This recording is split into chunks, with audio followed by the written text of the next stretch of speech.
பெரியவங்க சேர்த்து வச்ச சொத்து எங்கிட்ட இருக்குன்னு சொல்கிறதுக்கும் எங்கிட்ட உழைப்பு இருக்குது அப்படின்னு சொல்கிறதுக்கும் ரொம்ப வித்தியாசம் இருக்குது. சொத்து இருக்குன்னு அதை பாதுகாக்காமல் ஊதாரித்தனமாக உழைக்காமல் உட்கார்ந்துருந்தா சொத்து எவ்வளோ நாளைக்கு வரும் சொல்லுங்கள் பார்க்கலாம். ஒரு சிலர் மற்றவங்களை ஏமாற்றி சொத்து சேர்க்குறாங்க. அதை ரொம்ப நாள் அனுபவிக்க முடியாதுன்றத காலம் அவங்களுக்கு உணர்த்தும்.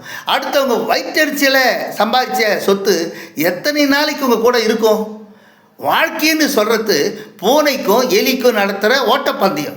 அந்த பந்தயத்தில் எலி தான் நிச்சயமாக ஜெயிக்கும். ஏன்னா எலிகள் தான் உயிரை காப்பாற்றுறதுக்காக ஓடிட்டுருக்கு.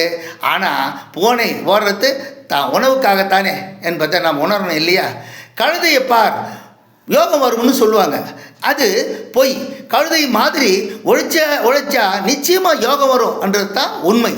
இந்த பதிவு உங்களுக்கு பிடிச்சிருந்தா லைக் பண்ணுங்கள், ஷேர் பண்ணுங்கள், சப்ஸ்கிரைப் பண்ணுங்கள்.